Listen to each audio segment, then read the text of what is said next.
ഇന്ത്യയിലെ ഏറ്റവും വലിയ റെയിൽവേ സ്റ്റേഷൻ കൊൽക്കത്തയിലെ ഹൗറ ജംഗ്ഷനാണ്.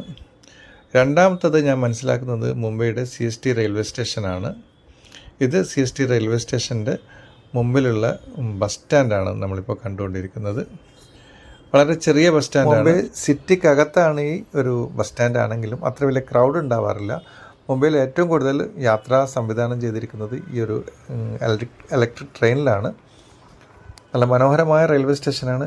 ഇന്ന് അവിടെ പോലീസുകാരുടെ എന്തോ ഒരു പരിപാടി നടക്കുന്നുണ്ടായിരുന്നു. അതിൻ്റെ ഒരു ഫോട്ടോ സെഷനൊക്കെ ഉണ്ടായിരുന്നു. എന്തോ ഉപഹാരം നൽകുകയൊക്കെ ചെയ്യുന്നൊരു പരിപാടിയായിരുന്നു. പിന്നെ ഈ മുംബൈ റെയിൽവേ സ്റ്റേഷന് 14ഓളം പ്ലാറ്റ്ഫോം ഉള്ളൊരു റെയിൽവേ സ്റ്റേഷനാണ്. അതിഗംഭീര റെയിൽവേ സ്റ്റേഷനാണ്. പക്ഷേ ഇവിടെ ഒരു സങ്കടകരമായ കാര്യം, ഈ ഒരു സ്ഥലത്ത് വെച്ചാണ് മുംബൈയിൽ ടെററിസ്റ്റ് അറ്റാക്ക് നടന്ന സമയത്ത് ഒരു മലയാളി വെടികൊണ്ട് മരിച്ചത്. വളരെ സങ്കടകരമായ കാര്യമായിരുന്നത്. പിന്നെ ഈ മുംബൈ ഇലക്ട്രിക് ട്രെയിൻ സിസ്റ്റം ഉണ്ടല്ലോ, അതൊരു മുംബൈക്കാരുടെ ഏറ്റവും വലിയ സൗകര്യം അതാണ്, യാത്രാ സൗകര്യം. എത്ര ദൂരെ ഉള്ള ആൾക്കാർക്കും ജോലി ചെയ്യാൻ വരാനൊക്കെ സിറ്റിയായിട്ട് ബന്ധപ്പെടാനൊക്കെ ഏറ്റവും എളുപ്പമുള്ള ഏറ്റവും വേഗതയാർന്ന ഒരു സൗകര്യം കൂടിയാണ്. വലിയ സാമ്പത്തികം നൽകണ്ട എന്നുള്ളതാണ് ഇതിന് ഏറ്റവും വലിയ പ്രത്യേകത കൂടി.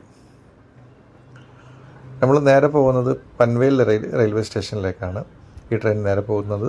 അവിടെ വെച്ച് നമുക്ക് കേരളത്തിലേക്ക് വരുന്ന ഒരുപാട് ട്രെയിനുകൾ കിട്ടുന്നൊരു സ്ഥലം പൻവേൽ റെയിൽവേ സ്റ്റേഷനാണ്. ഇത് പൻവേൽ റെയിൽവേ സ്റ്റേഷനാണ് ഇപ്പോൾ നിങ്ങൾ കണ്ടുകൊണ്ടിരിക്കുന്നത്. മുംബൈ CST ടു മാംഗ്ലൂർ വഴി കേരളത്തിലേക്ക് വരണമെങ്കിൽ ഒറ്റ ട്രെയിനേ